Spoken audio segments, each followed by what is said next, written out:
ओम।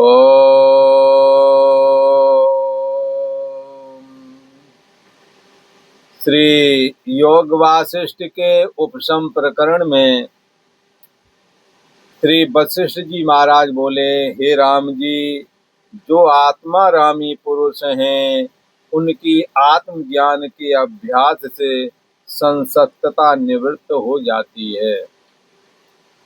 संसक्तता मतलब आसक्तिपना, और संसक्त को लगा सकते हैं जैसे देह और देही का आपस में संसक्त होना, और धन पुत्र स्त्री आदि मकान आदि के प्रति आसक्ति का होना, तो कहेंगे ये संसक्त हैं धन पुत्र स्त्री आदि में।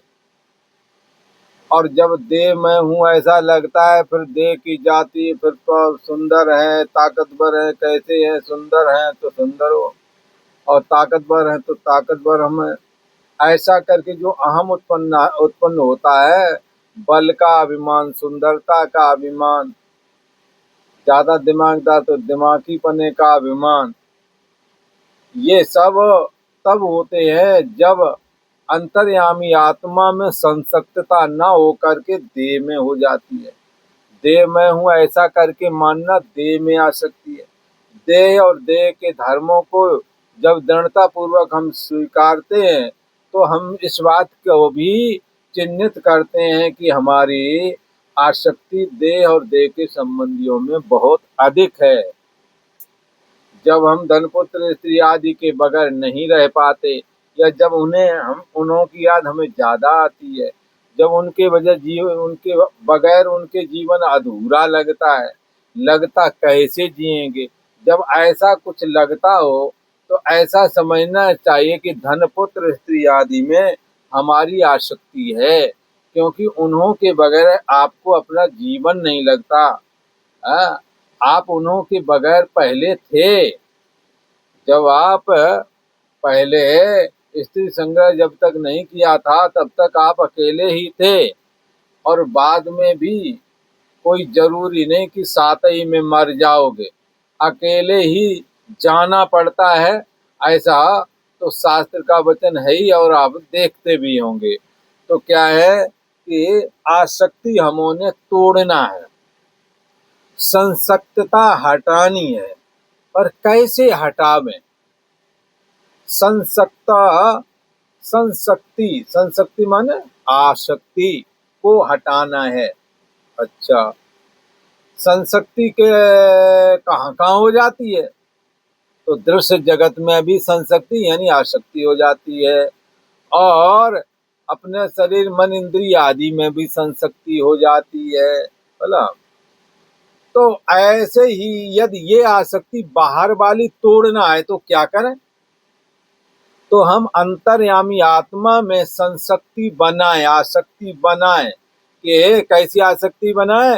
अहम आत्मा गुड़ा के सर्वभूता से स्थिता, मैं आत्मा ही हूँ, चैतन्य ब्रह्म ही हूँ, और हमारे अंदर जो चैतन्यता है, जो आत्मा है, वो सभी के अंदर है, वही वाली सभी के अंदर है।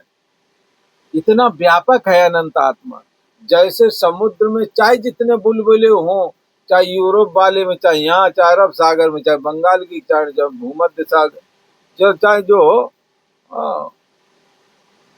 बंगाल की खाड़ी, वो 3 समुद्र वहां मिलते हैं ना, कन्याकुमारी में बंगाल की खाड़ी भी मिलती है, अरब सागर, तीसरा कौन, हिंद महासागर।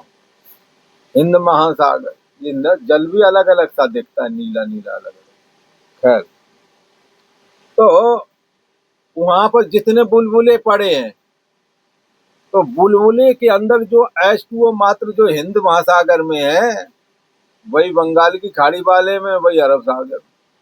H2O पात्र पानी सब में एक ही है, चाहे जहाँ हो, चाहे जो लहरें बुलबुले हो, उनमें H2O मात्र जो पानी है, वो पानी सब में एक ही है। जैसे उसी प्रकार से ये साक्षी ब्रह्म स्वरूप एक नहीं भेद का गंध, राग द्वेष मति के धर्म, तामे मानत अंध। ये राग और द्वेष तो बुद्धि के धर्म है, इंद्रियों के धर्म है,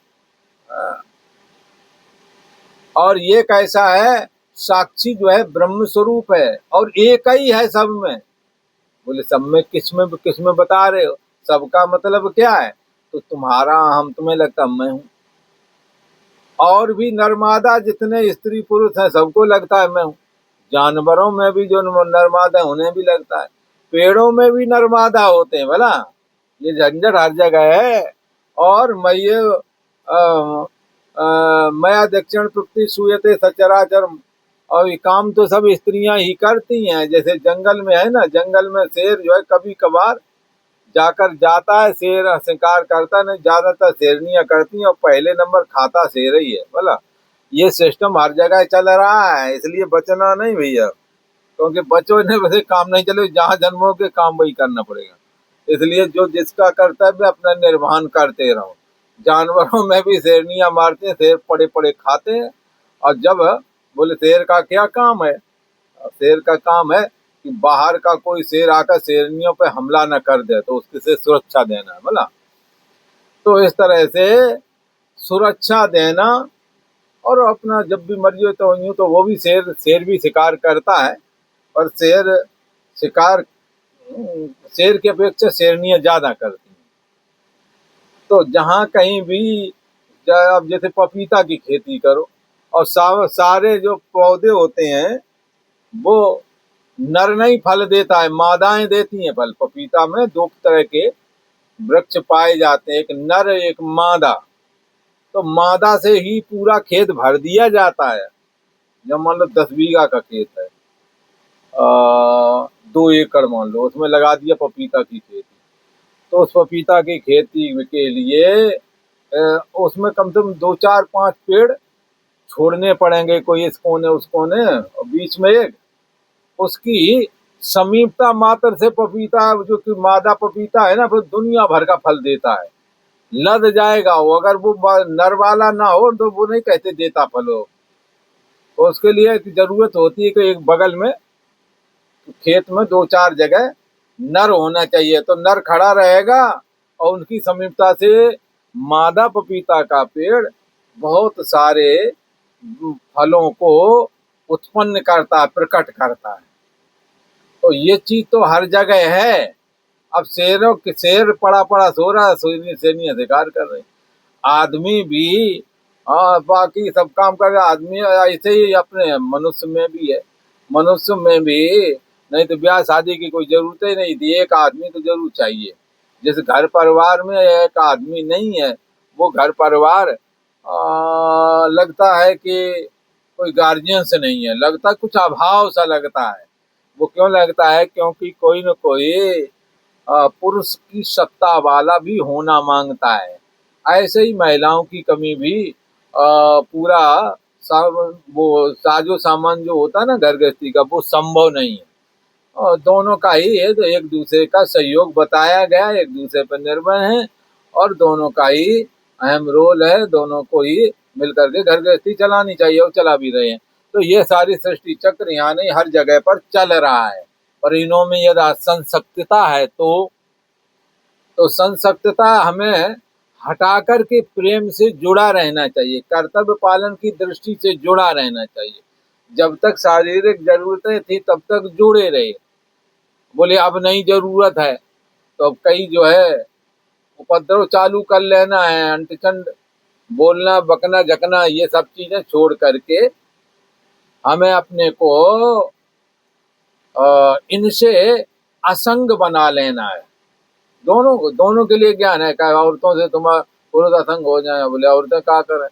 जैसे किसी मजहब में ऐसा बोलते हैं कि पुरुषों के लिए तो 72 हूरें मिलती हैं, वहां पर जाएगा स्वर्ग आदमी जन्नत में, परंतु महिलाओं के लिए कोई व्यवस्था नहीं, उन्हें कहा वहां मिलेगा, ये व्यवस्था नहीं। कोई कहे तुम्हारे यहाँ बोला, तो हमारे स्वर्ग में तो ये परिकल्पना की गई है, जो परिकल्पना ऐसा शास्त्र का वचन भी है कि जो दंपत्ति लोग हैं, स्त्री और पुरुष जो पति पत्नी हैं, वो उनके पूर्ण यद अधिक हैं स्वर्ग के लायक, तो दोनों ही स्वर्ग में 16 वर्ष का शरीर प्राप्त करके नाना प्रकार के भोग भोगते हैं वहाँ, ऐसा विधान बताते हैं। पर कहीं किसी किसी मजहब में कहते हैं स्त्री का कोई जरूरत नहीं, भला स्त्री का लिए कोई विधान नहीं, पर 72 उरे में वो है तो वो भी स्त्री, पर वाका इनके लिए तो विधान है, पुरुषों का इनके लिए कोई विधान है नहीं, इस तरह का कहते हैं। खैर वो एक अलग विषय है। हमें क्या करना है, आसक्ति हटाना है। किससे हटाना है, धन पुत्र स्त्री आदि से। अच्छा, इससे हटाने से काम चल जाएगा, बोले इससे हटाने से काम चल जाए तो कितने घर पर धन पुत्र स्त्री आदि छोड़े के शराबी जो है सड़कों में लेटे रहते हैं, अंटचन करते रहते। तो ऐसी आसक्ति से लेना देना नहीं, आसक्ति हटाना है। इनसे तो अलग बहुतेरे हो जाते हैं। परंतु जो शरीर मन और इंद्रियों से भी असंग हो करके शुद्ध चैतन्य सत्ता को सोम अस्मि वो आत्मा वो ब्रह्म मैं हूँ ऐसा भाव से जो धारण करता है, वो देह और देही, आत्मा और अनात्मा से अपने संबंध को विच्छेद कर लेता है, और उसके अंदर की संसक्तता तब निवृत्त हो जाती है जब वो ऐसा जानता है आत्मा ही वेदम सर्वम, सब कुछ आत्मा ही है और वो आत्मा मैं हूँ, और संपूर्ण भूत प्राणियों में भी मैं ही स्थित हूँ। एक ही है, ये आत्मा एक ही है, आकाश की तरह व्यापक है, चैतन्याकाश रूप आत्मा है। इस आत्मा में ये अहम अस्मि रूप फुरना ऐसे ही हो रही है जैसे अपार समुद्र में छोटे छोटे बुलबुलों की फुरना हो रही, सब में एक पानी ही होता है। ऐसे ही इस अंतर्यामी आत्मा को जानने हारा जब जानता है कि मैं चैतन्य सत्ता आत्मा हूँ, तो उसमें फुरने वाले अहम अस्मि जो है, ये जैसे हमारी फुर रही वैसे दूसरों की जितने भी फुर रहे अहम अस्मि, वो सब एक इस हमारी ही आत्मा की चैतन्य सत्ता से हर जगह फुर रहे हैं। ऐसा ज्ञान धारण करना, ऐसा ज्ञान जब धारण करेंगे तो देहाभिमान खत्म हो जाता है। जब देहाभिमान नहीं रहेगा तो देह के संबंधी जो है उनके संबंध कैसे रहेंगे। इसलिए देहाभिमान गलते विज्ञापते परमात्मनि यत्र यत्र मनो याति तत्र तत्र समाधया, जहाँ जहाँ भी मन जाता है वहाँ वहाँ समाधि कही जाती है, ऐसा कहा। और ज्ञानवान की चेष्टा तो बालकवत होने लगती है, भला कैसे बालक जैसे चेष्टा करते हैं, राग द्वेष से रहित बालक होता है, ऐसे ज्ञानवान जैसे बालक अपमान से रहित पालने में अंगों को हिलाते यूं यूं करके, कहीं से कहीं टांगे नचाएगा, कहीं कुछ करेगा, कहीं हंसेगा, अपने आप ही हंस जाता है। तो जैसे बालक अभिमान से रहित होकर, कोई अभिमान नहीं करता कि मैं कसरत कर रहा हूँ। जैसे हम और आप जाएंगे जिम में तो कहीं हम कसरत करके आए, दूसरों को बड़े गर्व से बताएंगे, बोला बालक को कोई इसका अभिमान है ही नहीं, वो भी कसरत करता पड़ा पड़ा चकई की तरह, कहीं घूम जाता है, कहीं अपना यूं पैर चलाएगा, यूं यूं करके, यूं यूं यूं करके पैर चलाता है। तो अब उसको कोई अभिमान नहीं, पर हम जो करें तो हमें जिम का अभिमान हो जाता है। जैसे बालक अभिमान से रहित होकर अंगों को हिलाता है, ऐसे ही ज्ञानवान अभिमान से रहित होकर के शरीर मन इंद्रियों आदि से शुभ कर्मों को करता है। और जब शुभ कर्मों का फल करता है, शुभ कर्मों के शुभ कर्म करता है, तब क्या है, उसे कामना न होने की वजह से पूर्ण फल उसे बांधता नहीं है, पूर्ण फल का स्पर्श उसे होता नहीं है, न ही पाप कर्म के फल का स्पर्श उसे होता है। वो आत्मा में सर्वाधिष्ठान ब्रह्म में हूँ ऐसे भाव में स्थित हो जाता है। जब चित्त अचित्त रूप हो जाता है, चित्त जब मन अमन हो जाता है, तब जागृत जगत सुसुप्त रूप हो जाता है, क्योंकि मन के रहते ही जगत दिखता है, और जब मन नहीं रहता है तो जागृत जगत की ओर से ये जो सुसुप्त हो जाता है। जो कुछ क्रिया करता है राम जी, वह उसको स्पर्श नहीं करती ज्ञानवान महापुरुष को, क्योंकि वो सर्वाधिष्ठान ब्रह्म मैं हूँ ऐसे भाव में स्थित है। हे राम जी, जब जगत के प्रति सुसुप्ति दशा होती है, तब हृदय परम शीतल हो जाता है, और राग द्वेष भी उसके अंदर नहीं रहते, और आत्मानंद से पूर्ण हो जाता है। जैसे पूर्णमासी का चंद्रमा राम जी शोभता है, तैसे ही यह ज्ञानवान महापुरुष जिसने तत्व को श्वास से अभिन्न होकर के अनुभव किया है, तो ज्ञानवान महापुरुष भी वैसे ही शोभायमान होता है।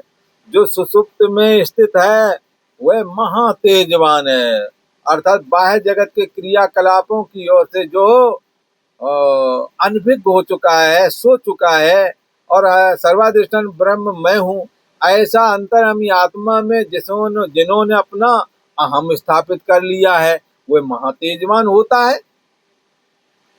और आत्मानंद से पूर्ण चंद्रमा की नाई हो जाता है। हे राम जी, जो सुसुप्त बोध में स्थित है, मतलब घन चैतन्यता की स्थिति जो समाधि में, उसको सुसुप्त बोध कहते हैं। हे राम जी, जो सुसुप्त बोध में स्थित है वह संसार के किसी क्षोभ से चलायमान नहीं होता। जैसे सर्वदा पर्वत सर्वदा काल में शोभायमान नहीं होता, और भूकंप में सब वृक्षादिक चलायमान होते हैं, पर अस्ताचल पर्वत कंपायमान कभी नहीं होता है। हे राम जी, तैसे ज्ञानवान महापुरुष भी अपनी आत्मा में अहम बुद्धि से हटता नहीं, चलायमान नहीं होता, बल्कि अहम आत्मा को डाके मैं आत्मा हूँ, ब्रह्म हूँ, संपूर्ण भूत प्राणियों में स्थित हूँ, हमारे से सृष्टि उदय होती है, हमारे में स्थित, हमारे में लीन हो जाती है। ज्ञानवान को ऐसा दुर्लभ बोध हृदय में बना ही रहता है, इसलिए उसका हृदय चंचल नहीं होता।